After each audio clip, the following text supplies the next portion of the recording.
This is the Bluegame BG54 making its global debut here at the Palma Boat Show, and it's the smaller sister to the BG72 which I tested at the Cannes Boat Show, so I'll put a link to that here and I'll also put one in the description of this video.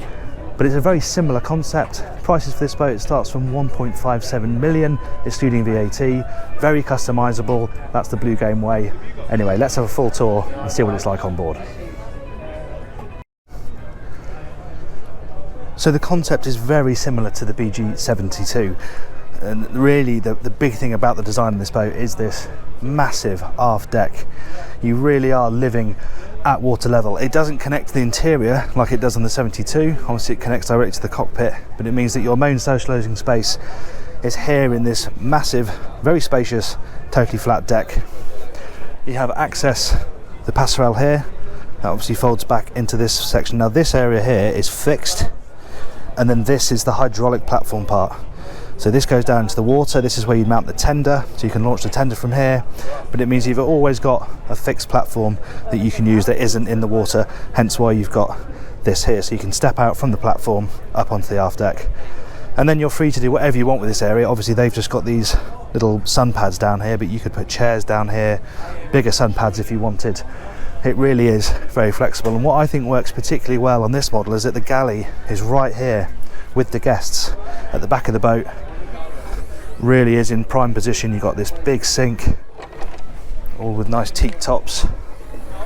You've got a grill on this side. I imagine you can add extras here if you want, you know, more cooking space or an even bigger sink or another sink.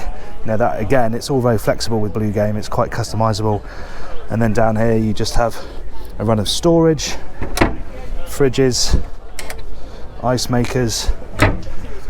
It's all the sort of stuff you'd expect, but it means that you are really able to serve your guests here as the ice maker from this position when you're down here at water level. You don't really get the best of it when you're in port like this, but out at sea I think this would be lovely. And actually they are going to plan, you see they've got this canopy up here to provide a bit of shelter over the dinette. They're going to move this so that it comes to here, so you get a little bit more shelter over this area, so when you're cooking in the middle of the day you've got a bit of protection. And then you're up into the main part of the raised cockpit. You have the same stairway either side. Again, the detailing is nice. I like the fact that the steps appear to be floating.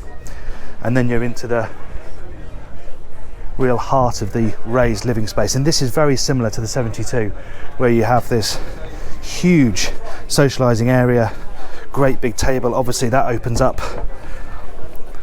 there's a stand underneath, but yeah, then you've got this really large table, incredibly spacious. And you can also have enough space that you can bring directors' chairs up behind. So yeah, this is really a very sociable heart of the boat. Moving forward, you have the helm, quite business-like, and look at the protection you've got. See how the windscreen wraps all the way around. I really like these handholds as well, they're in a really good place. But you can also fully enclose this area, so there are canopies that run all the way around here, so you can fully enclose this if you want to. Head forward, you notice just how huge the side decks are. There are no rails. The rails are inset, so you have a rail here, you have a rail inset in the bow, but there's no actual guardrails on the top side. But they come up a really nice way, so you feel very safe moving around here. Sun pad, off-lee, bench. This really does mimic the BG72. And as with that boat, you have this sort of split anchor locker arrangement. So these open like this. Then you have anchored access to the, and then you have access to the winch, cleats, fair leads, and then the chain locker is actually down here. Again, separated off. There's access to the windlass, chain down there, and a little step as well, you can step down into it.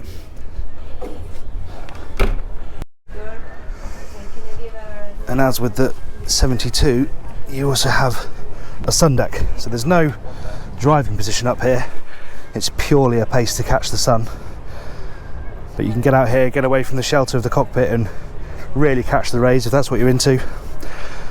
And you also have the slatted sunroof here, so these slats move like this, so you can open it up and get a bit of ventilation down there, and obviously they move down like this and then it seals it off completely.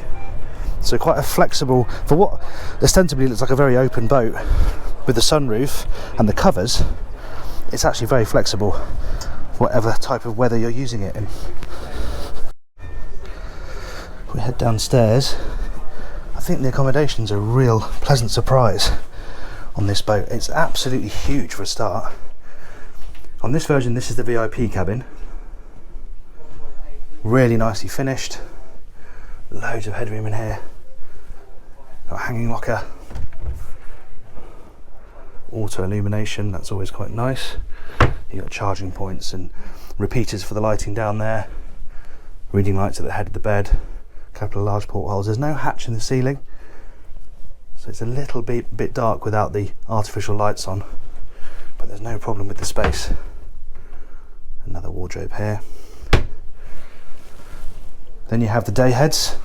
It's not connected to the forward cabin, but it's very close, and it's really nicely finished, and a good size separate shower cubicle, Tecmar toilets, and a stylish mirrors with storage behind, good deep sink.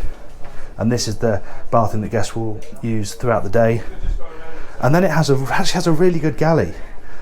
You know, it's certainly not all about form over function, this boat. It's really usable. It's designed to cover ground, cover miles, and live on board, and therefore it needs to have a decent galley, and it does. So you've got a deep sink, you've got induction cooking, you've got a big fridge here. It's all hidden away as well. It's really sleek. You wouldn't really know the galley was here. Things like these sliding panels, they're nice how they slide back away from you on these tracks. Just hide all the storage really neatly. There's a microwave oven down here. Storage and bin. Yeah, it's a very sleek looking galley, but it's incredibly comprehensive as well. And as we move amidships, on this boat, this is the master cabin. So big single master cabin, but what you can do, split this space in two, and you can have two doubles. So if you want 3 cabins, maybe if you're thinking about charter, that would be a good layout. But if you're going to run this boat yourself, then this is a really lovely cabin to have. And of course, your guests have an equally nice cabin and their own bathroom. So it's a good layout. And this is the middle of the boat, but headroom still very, very good. Little bench down this side. I like the detailing down here, those trays there for putting phones and jewellery. Bigger windows here as well. You've got the whole windows, so natural light is a bit better. This cabin is en suite. Again, has a separate shower cubicle with a rain shower head. Tecmar toilet, bit of storage dotted down underneath the sink. But yes, you can have this as a twin. I'll head back up into the main deck. These are nice as well. These look like they're sort of part of the design, but they're also useful to help your way up and down the stairs, not just a boring old banister. Let's have a close look at the helm station. Same chair pretty much as the BG72, finished in carbon fibre, looks really, really smart. It's quite a simple helm arrangement, but it's very clean. Everything displayed digitally, as you'd imagine. And you sit, have a really nice view forward, very commanding driving position. I love the steering wheel, metal with rubber backing, feels really nice in your hand. Obviously you've got controls for bow thruster here, but this boat's IPS, so you have full joystick control. And with the largest IPS 950, the top speed is 35 knots. Means you can cruise anywhere really, between 20 and 30 very comfortably. But yeah, really nicely done. You can see you've got proper bespoke storage here for, these are more poles for covers, so you attach the covers to these slot into the deck mounts. You've even got storage here for the boat hooks. So yes, it's a glamorous, good looking Italian cruising machine, but the practical stuff hasn't been forgotten. And you can see from here the sunroof. See how that works from down here, works really nicely. And yeah, this is just really nice to see, good integration of handholds, even on a boat this big. It's really subtle how they've done that, but there's always something nice and easy to hold on to. The final thing I need to point out is engine room access. There's 2 ways of doing it on this boat. You can just see the quick inspection hatch here. So that's a quick hatch, you can lift that up really easily and just have a look down there and check that everything's okay. But if you want to have really proper access, touch of a button, you can see the bigger hatch cut into the deck. It's hinged down there, so the whole thing lifts up, giving you really, really good access to the IPS motors. So, That's it, that's the Blue Game BG54. I really hope you've enjoyed this tour. If you did, please give the video a like. Remember to subscribe to the channel and hit the bell icon so you're notified every time we upload a new video. I'll see you on the next one.